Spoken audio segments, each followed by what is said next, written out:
안녕하세요. 제11회차 CBT 실전 문제 4과목 전기 및 화학설비 안전관리에 관해 공부하도록 하겠습니다. 전기 스파크의 최소 발화 에너지를 구하는 공식은 최소 발화 에너지를 구하는 문제입니다. 정전기 에너지는 2분의 CV제곱, 변환하면 2C분의 Q제곱. 정답은 1번, W는 2분의 1 CV제곱. 근로자가 충전 전로를 취급하거나 그 인근에서 작업하는 경우 조치하여야 하는 사항으로 틀린 것은 1. 충전 전로를 취급하는 근로자에게 그 작업에 적합한 절연용 보호구는 반드시 착용시켜야 하죠. 정답은 2번. 충전 전로를 정전시키는 경우 차단장치나 단로기 등의 잠금장치를 확인하지 않는 것이 아니라 잠금장치를 확인하고 꼬리표를 부착해야 하죠. 3. 충전 전로에 근접한 장소에서 전기 작업을 하는 경우에는 해당 전압에 적합한 절연용 방호구를 설치해야 하죠. 4. 고압 및 특별고압의 전로에서 전기 작업을 하는 근로자에게 활선 작업용 기구나 장치를 사용하도록 해야 하죠. 인체가 전격 감전으로 인한 사고 시 통전 전류에 의한 인체 반응으로 틀린 것은 1. 교류는 전극이 바뀌므로 직류보다 일반적으로 더 위험하죠. 정답은 2번. 주파수가 높아지면 감지 전류는 작아지는 것이 아니라 커지죠. 3. 심장을 관통하는 경로가 가장 사망률이 높죠. 4. 가수 전류는 불수 전류보다 값이 대체적으로 작죠. 산업안전보건법에 따라 누전에 의한 감전 위험을 방지하기 위하여 대지전압이 150V를 초과하는 이동형 또는 휴대용 전기기계, 기구에는 감전 방지용 누전 차단기를 설치해야 하죠. 정답은 4번 150V 이상. 이 문제는 150V 미만으로 자주 출제되는 문제이니 정확하게 알아두시기 바랍니다. 전기 화재의 원인을 직접 원인과 간접 원인으로 구분할 때 직접 원인과 거리가 먼 것은 과전류, 누전, 절연 열화는 전기 화재의 직접 원인이고 정답은 1번 애자의 오소는 전기 화재의 간접 원인이죠. 변압기의 중성점 접지 저항 값을 결정하는 가장 큰 요인은 정답은 4번 변압기 고압 또는 특고압 측 전로의 일선 지락 전류의 암페어 수가 가장 큰 요인이죠. 정전기 발생의 원인에 해당되지 않는 것은 마찰, 박리, 충돌과 정답은 2번 냉장이 아니라 유동, 파괴, 분출, 교반 등이 정전기 발생 원인이죠. 이온 생성 방법에 따른 정전기 재전기의 종류가 아닌 것은 고전압 인가식, 자기방전식, 방사선식과 정답은 2번 접지 제어식이 아니라 이온식을 포함하여 재전기의 종류죠. 재전기에 대해서 해설에 자세히 설명되어 있으니 알아두시기 바랍니다. 폭발 위험 장소 중 일종 장소에 해당하는 것은 1. 폭발성 가스 분위기가 연속적, 장기간 또는 빈번하게 존재하는 장소는 영종 장소. 정답은 2번. 폭발성 가스 분위기가 정상 작동 중 주기적 또는 빈번하게 생성되는 장소는 일종 장소. 3. 폭발성 가스 분위기가 정상 작동 중 조성되지 않거나 조성된다고 하더라도 짧은 기간에만 존재할 수 있는 장소는 이종 장소. 4. 전기 설비를 제조, 설치 및 사용함에 있어 특별한 주의를 요하는 정도의 폭발성 가스 분위기가 조성될 우려가 없는 장소는 이종 장소. 다음 물질이 물과 반응하였을 때 가스가 발생한다. 위험도 값이 가장 큰 가스를 발생하는 물질은 물과 탄화칼슘, 카바이드가 반응하면 가연성 가스인 아세틸렌 가스가 발생하죠. 정답은 3번 탄화칼슘.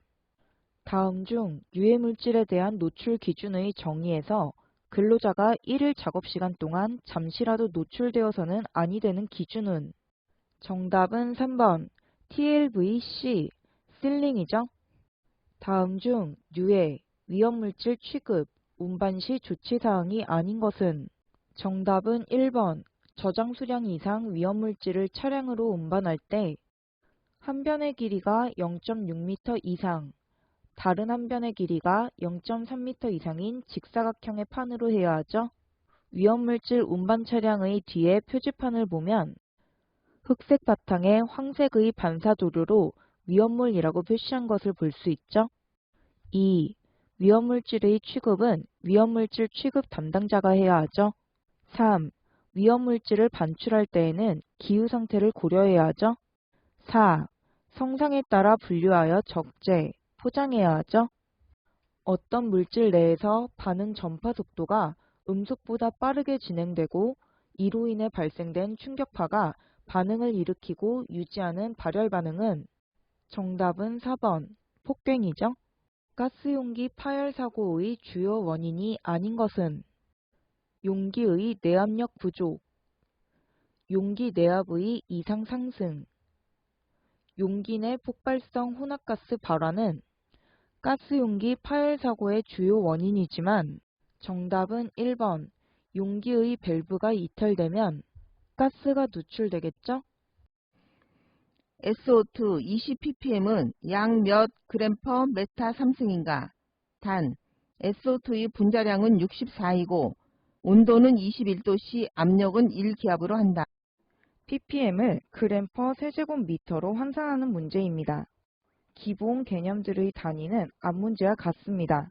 이산화황의 질량은 문제의 조건에서 64라고 주어졌으나 주어지지 않은 경우 계산은 S가 1개, O가 2개의 질량을 곱해서 계산하면 되겠죠?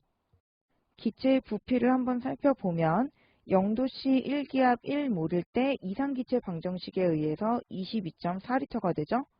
여기에서 0도씨는 절대온도 273K, 문제의 조건에서는 온도 21도이므로 21도씨 1기압 1몰일 때의 부피를 X라 하면 21도는 절대온도로 273 플러스 21K, 계산하면 294K죠. 비례식으로 살펴보면 273K일 때 22.4L는 294K일 때 X리터, 내양의 곱은 외양의 곱과 같다라는 비례식의 성질을 이용해서 X리터는 273분의 22.4 곱하기 294가 되겠죠? 기본 개념을 바탕으로 문제를 풀이하면 20ppm은 공기 100만 몰 중에 이산화황 20몰, 환산하고자 하는 단위가 부피 세제곱미터 분의 질량 g이므로 분모는 부피로, 분자는 질량으로 환산을 하면 분모 부피는 공기 10의 6승몰 곱하기 공기의 부피 1몰일 때 계산한 X 273분의 22.4 곱하기 294 곱하기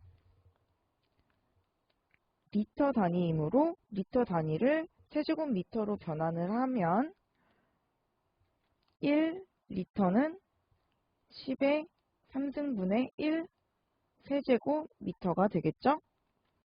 이어서 분자의 질량은 이산화황 20몰 곱하기 1몰당 이산화황의 분자량 64g. 앞 문제에서는 환산하고자 하는 단위가 미리그램 단위이므로 이 단위가 필요했으나 이 문제에서는 그램 단위로만 환산하면 되므로 필요가 없겠죠? 식을 계산하면 0.053g per 세제곱미터. 정답은 4번 0.0531이죠. 산업안전보건 기준에 관한 규칙상 섭씨 350도씨 이상인 상태에서 운전되는 설비는 특수화학설비에 해당되죠. 단, 규칙에서 정한 위험물질의 기준량 이상을 제조하거나 취급하는 설비인 경우죠. 정답은 3번 섭씨 350도씨 이상이거나 게이지 압력 980kPa 이상인 상태에서 운전되는 특수화학 설비죠. 연소의 3요소에 해당되지 않는 것은 가연물, 점화원, 산소 공급원은 연소의 3요소이지만 정답은 3번. 연쇄 반응은 연소의 3요소는 아니죠. 다음 중 화재 및 폭발 방지를 위하여 질소가스를 주입하는 불활성화 공정에서 적정 최소 산소 농도 MOC는 정답은 2번 10%이고 분지는 8%죠. 다음 중 전기화재 시 부적합한 소화기는 분말 소화기, CO2 소화기, 할론 소화기는 전기화재 소화기이지만 정답은 4번 산알칼리 소화기는 일반 화재나 유리화재 소화기죠. 다음 중 화재 발생 시 주수 소화 방법을 적용할 수 있는 물질은 과산화칼륨, 황산, 질산은 물과 반응함으로 주수 소화를 금지하죠. 정답은 4번 과산화수소는 주수 소화를 적용하죠. 감사합니다. 이것으로 강의를 마치도록 하겠습니다.